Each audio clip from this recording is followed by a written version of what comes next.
सत्संग से सोधी आवे, नहीं जीव 84 में जावे। सत्संग से सोधी आवे, नहीं जीव 84 में जावे। अब मेटो द्वेष और राग, हो राग या उम्र बतेरी जाली। अब मेटो द्वेष और राग, हो राग या उम्र बतेरी जाली। ना जाने काल की कर डारे, किस विध ढल जा पासावे। अर्जी नाते सिरते मौत खुड़क दी, उनानू केड़ा हासावे। फिर उनसे पूछा, क्या आप कभी प्रसन्न नहीं होते, ऐसे कैसे जी रहे हो? तब उन्होंने बताया कि मैं प्रसन्न होता हूँ, साध मिले साढ़े शादी होंदी, विछड़ जा दिलगिरी वे, अख दे नानक सुनो जिहाना, ये मुश्किल हाल फकीरी वे। नानक साहिब जी कह रहे हैं कि जब मेरे भक्त, मेरी साध संगत यहाँ आती है सत्संग श्रवण करने के लिए, तो मेरी खुशी का कोई ठिकाना नहीं हो रहता। वो हमारे साथी है, वो हमारी खुशी है। और जब ये वापस जाते हैं संसार में यहाँ से, तो फिर मुझे दिलगिरी होती है, बहुत परेशानी, दुख हो जाता है, चिंता लग जाती है कि कहीं ऐसा ना हो ये मेरे बच्चों को, जिनको मैंने मुश्किल से मार्ग पर लाया है, सत्य बताया है, परमात्मा का सच्चा ज्ञान समझाया है, कहीं कोई काल, क्योंकि संसार में इस ज्ञान के जानने वाले व्यक्ति नहीं हैं। एक अकेला एक संत होता है जो सतमार्ग देता है, असंतों की गिनती नहीं होती। उनसे प्रभावित अन्य श्रद्धालु भी फिर उसी की बोली बोलते हैं, वही क्रियाएं करते हैं। तो नानक साहिब जी कहा करते कि मुझे फिर चिंता बन जाती है, कहीं मेरी फसल में कीड़ा ना लग जा, यानी कोई काल का दूत इनको भ्रमित ना कर दे, इनका जीवन नष्ट हो जा। कहते हैं साध मिले साढ़ा शादी होंगी, जब ये वापस आते हैं एज इट इज, तो मेरी खुशी का ठिकाना नहीं रहता कि परमात्मा की दया से अभी ये बचे हुए हैं। और विछड़ जा दिलगिरी वे, जब ये यहाँ से जाते हैं तब मुझे बड़ी परेशानी होती है, मुझे चिंता बन जाती है। क्यों बन जाती है? अख दे नानक सुनो जिहाना, मुश्किल हाल फकीरी वे। फकीरी में भक्ति, फकीर का अर्थ होता है सभी बुराइयों से हटकर सबका परित्याग करके भक्ति करे। तो जैसे भी बुराइयां कुरीतियां संतों ने हटाने की चेष्टा की, तो अन्य समाज ने उसको लगाने की चेष्टा की। तो जिस कारण से भक्त और संसार के अंदर सदा से ही विरोध बना रहा, क्योंकि संसार की जो रीतियां रिवाज हैं वो काल प्रेरित है, वो यही रहने की है। और संतों की मर्यादा इस काल की मर्यादाओं से हटकर है, वो भक्ति बाधक है। इसलिए अन्य समाज के लोग कहते हैं देखो इन्होंने तो माता धोकनी भी छोड़ दी, इन्होंने तो बाबा श्याम जी भी नहीं पूज रहे हैं, ये तो ऐसे भी नहीं कर रहे हैं, ये तो दिवाली भी नहीं मना रहे हैं, ये कैसे हो गए हैं, इन तो बट्ठा बैठा दिया। एक भक्त बतावा था, कहने लगा जी आज 10 वर्ष हो गए हमने कोई त्योहार नहीं मना लिया। नाम लिया था उसने उस दिन, फिर वो अपने दुख गिनावा था, कह रहा था जी हमने 10 वर्ष हो गए हमारा त्योहार नहीं मन लिया, ना होली ना दिवाली ना तीज ना कोई अन्य। क्या कारण? कि हमारा परिवार है, कभी तो हमारे घर में कोई खुद जवान भाई की मृत्यु हो जाती है, 1 वर्ष उसकी चिंता पूरी होती है, तब तक दूसरा कोई रिश्तेदार निकट में, जैसे बहन का पति मर गया, फिर त्योहार मने नहीं, फिर कोई बिल्कुल साथ में का कहता हो का मर गया जवान, फिर ऐसे फिर लड़का मर गया, 10 वर्ष हो गए हमने त्योहार नहीं बना लिया। तो फिर इन त्योहारों को किस लिए मनाते हैं? या तो फिर भी मनाओ अगर इतने कंपलसरी है तो। ये कहने का भाव ये है, यहाँ कुछ मनाने की जरूरत ना है, यहाँ तो भगवान के गुण गान की आवश्यकता है। और उस समय को याद रखे, ये जाने का समय याद रखे। अब हम कितने मूर्ख बना रखे हैं। ये दास सत्संग करने जाया करता था, तो वहां ऐसे ही भक्तों के साथ हमारे जो एक आध भक्त नाम लेता, वहां पाठ करते, हम 2-3 दिन रुकते। तो एक व्यक्ति जैसे ही बुला लेते, जी आज उस ज्ञान समझ लो, वो बुला ले उसको, वो बैठ कर लगा एंड बैंड बोलन।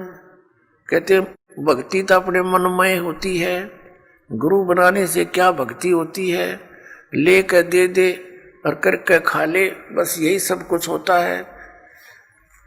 काफी ऐसी ऐसी बातें करता रहा, समझाने की चेष्टा की, नहीं माना।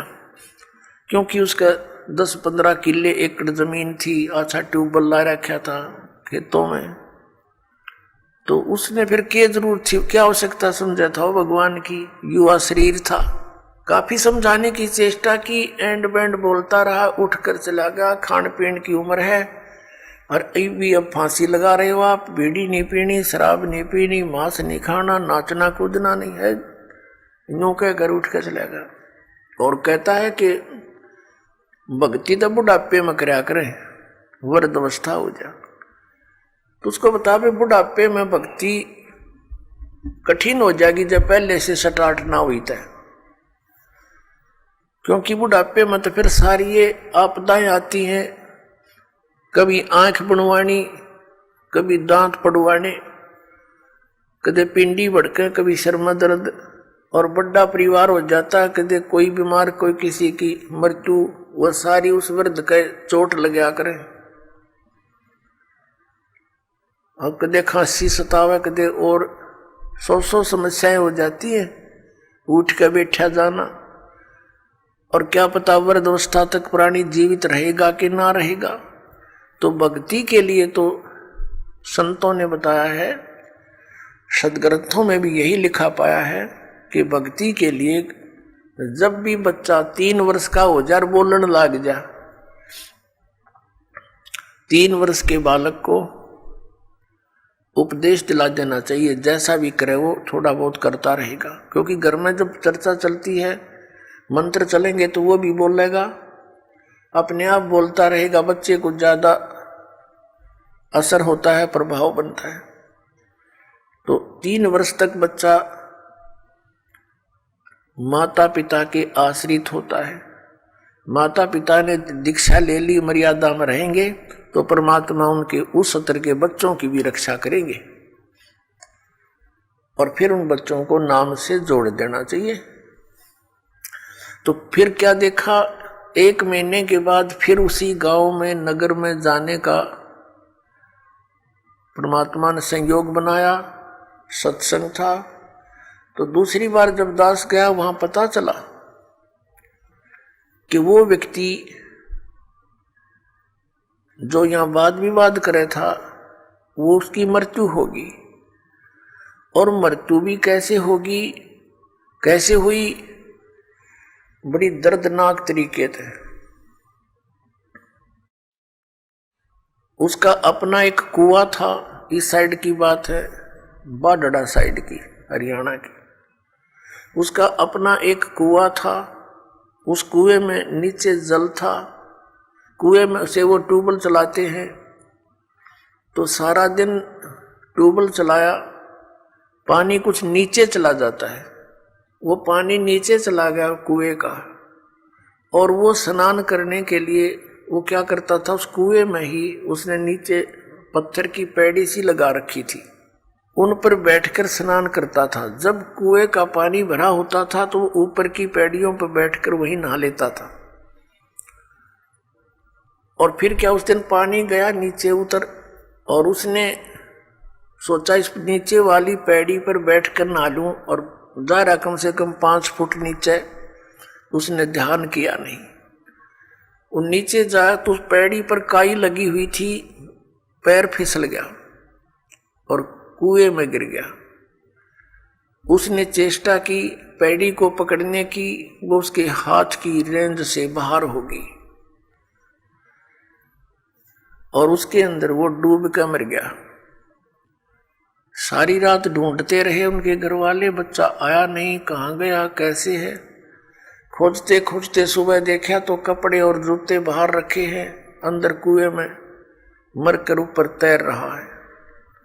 जब उसको देखा कि उसके हाथों की ने जो कोशिश की उसने पकड़ने की किसी वस्तु को, कुएं की अंदर की साइड पर पक्की थी वो, उस पर काई लगी हुई थी, उसके अंदर से उसी उंगलियों के निशान गड्ढे हुए थे कि किसी प्रकार पकड़ दो, निशान थे और वो मृत्यु को प्राप्त हुआ। इससे ये ज्ञान समझ में आना चाहिए कि किस आधार से हम इतने फूले फिरे हैं और क्या बकवाद गढ़ते हैं। अब वो वृद्ध होया ना, भक्ति उसने करी नहीं, अब पता नहीं कहाँ धक्के खाता फिरेगा, कोई गधा बनेगा, कुत्ता बनेगा। तो पुण्यात्मा इन बातों को याद रखे। अब उसकी मौत क्यों कर हुई होगी, आसानी से नहीं हुई होगी। रोया होगा, चिंगाड़ा होगा, चिल्लाया होगा, बचा लो बचा लो। बचानी है कोई याद भी ना करे, वहां कौन बचावे, वहां भगवान बचावे, अठा के बाहर ले आवे। उस समर्थ शक्ति की ओट होता है, उसका सहारा मिले। प्रहलाद बचाया, ध्रुव बचाया, मीराबाई बचाई, कितने प्रमाण देख लो जो अब लाखों की संख्या में यहां बचा रहे हैं भगवान। तो हमने परमात्मा की शरण अति शीघ्र ग्रहण करनी चाहिए। तो यहां भगवान ने हमें बताया है, परमेश्वर ने हमें याद दिलाया है कि झूठे सुख को सुख कहे ये मान रहा मनमोद, ये सकल चबीना काल का और कुछ मुख में कुछ गोद है।